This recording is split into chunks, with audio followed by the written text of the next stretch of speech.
So today we're actually taking a break from my S13. We're going to be working on my daily driver. So my daily driver is a 1990 Toyota Mark II, which is very similar to the Cressida, which got released in the States. The Mark II is just essentially the cousin that got released in only Japan.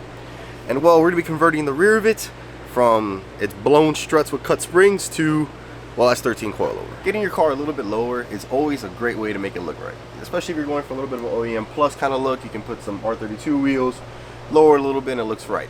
Except when you cut the springs. And when you cut springs on 32-year-old struts and the struts are blown, this can happen. So instead, we're going to be upgrading from the blown stock Mark II suspension to, well, coilover. These particular coilovers are actually out of an S13. So not only am I trying to modernize it, I'm also trying to make it a little bit more uniform with all my other cars, so the parts are a little bit more interchangeable, at least for me. So first thing I did was, we backed this out all the way. Not only did we clean the coilover, we're also going to put anti-seize here. So in the future, I don't want to make adjustments, or if I ever take them off this car and put them on a different other one, it's a lot, they can actually move in the future. The process of applying anti-seize is very simple. We're going to take our anti-seize, we're going to vigorously apply it to the threads, and then we're going to put everything together. Now this is one of the few times I would recommend wearing gloves, unless you want to become the Tin Man from The Wizard of Oz.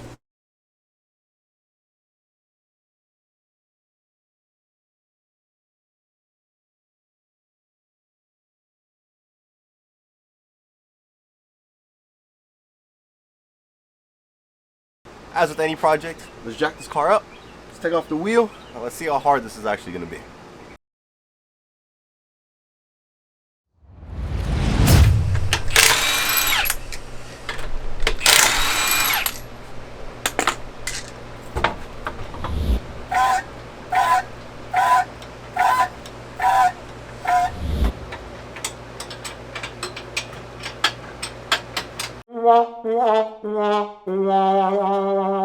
Now we're going to assess the damage. So this used to be our strut, and this was actually the passenger one. This was the one that was a little bit in worse shape, and you could tell by just how easy it is to actually move it, this wasn't doing anything.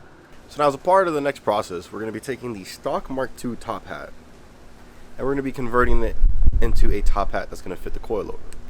This process isn't very hard, but it is going to be very time consuming, and you might need to stock up on some patience. So let's get to it. And the first thing, disassembling this. So the actual process of disassembling is simple. We're going to start by taking off this clamp by removing it with a flathead. Once that part's removed, now we can remove this little rubber boot. So now, we obviously have this piece that's going to block us from actually being able to use it with our coilover. So now we have a couple options.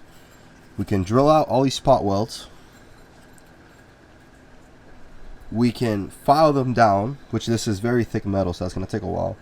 Or our last option is we can actually cut this piece, leave this also this as like a retaining piece on the end. It's going to help strengthen it, and plus I find it's going to be the easiest part. So next, to make it a little easier for me to work, I'm going to take these 3 studs out by simply putting a nut on top and banging it out with a hammer. So now that our studs are out, it's going to make it a little easier for us to move. Now we go take it over to the side of cutting and get ready for a lot of grinding. So for my next part of the process, I'm going to start off by first scoring and then finally cutting through all the way. Now there is going to be a rubber bushing on the inside, so you want to make sure you keep an eye out for that.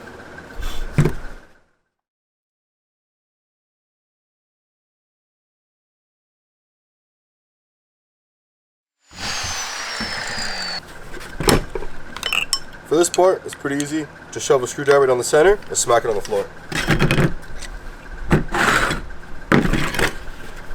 Now for this part, we want to try to grind everything smooth. To make it a little easier for myself, I like to actually, with my grinding wheel, put little slits to make it faster for my flat disc to cut through.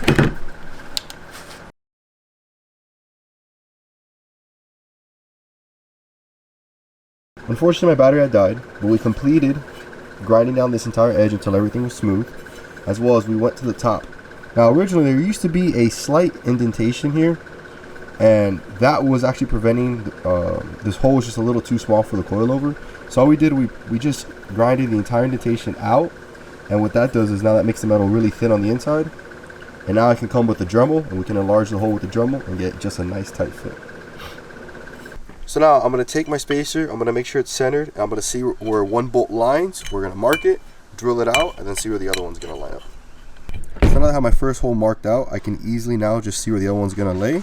I can mark it with my center punch, and then begin the drilling process all over. First part of the drilling process is we're going to take our center punch and we're going to make a mark.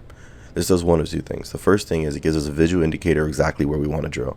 And also, since it creates a little indentation into the metal, this gives us a spot for our drill bit to go exactly where we want it. This prevents the drill bit from dancing around and deviating from where we want. From here, we're going to swap over to a small drill bit. The purpose of this is to create a pilot hole. And the pilot hole essentially is to guide all the larger bits in the exact direction in which we want them to go. From here, I'm going to go to a step bit. The purpose of a step bit is it's just multiple bits combined into one. Rather than having to constantly keep swapping bits into a bigger bit until I get to my desired size, I can just grab my step bit, drive it all the way down until I get to the point that I want to. You'll notice in between of my drilling, I use WD-40, and the purpose of the WD-40 although it's not a penetrating oil, it's just to keep the bit cool and prevent it from overheating and warping in any way. As you can tell, it almost wants to sit down. The only issue is we have this tiny little lip here. So now I'll take my Dremel and we'll Dremel it out until we get a nice tight fit over it. As you can tell, our adapters are done. We have drilled out now the new holes for our coilover to bolt up to. We use the stock Mark II housing, as well as we left this back piece in, so it should make it stronger than it ever needs to be. Now we can bolt it into the car and hopefully see how it feels now with just at least the rear coil.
My final thoughts on the S13 coilover swap on the Mark II.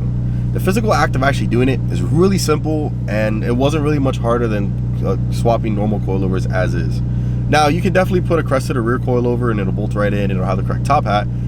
The reason why I did S13 is, number one, it's what I have laying around, and number two, I want to continue furthering swap this car to S13 suspension as well. I have plenty of S chassis parts laying around, and it just makes it a little easier for me to have all my cars use relatively all the same parts. Now, the coilover I did put on it is a BC Racing 6K in the rear. Now, this is a full-size car and it's quite heavy. 6K doesn't really do much. It feels like it has factory suspension, which is great for now as this is my daily driver. I get in this car and it has that nice little bit of body roll that a factory car would have, and it's a little bit floaty, and it just feels like you're driving Miss Daisy, which is perfectly fine for now as this is my daily driver. But from a performance aspect of it, I would bump up to at least an 8, probably around a 10K spring rate, at least on the rear, as that would get you that little bit of sporty stiffiness that you get from a coilover. As for now, it just feels like it has factory suspension that's a little bit lower. Now, in the near future, we will be swapping over my front coilovers, and we will be doing full S13 suspension in the front, and I'll be explaining my reasons for all that later, as well as the process for it. Anyways, for now, that's going to be it for the Mark II. Stay tuned for plenty more Mark II content coming in the future. If you have any questions, comments, thoughts, concerns, leave them down below. Like always, subscribe, and I'll see you guys in the next one. Peace out.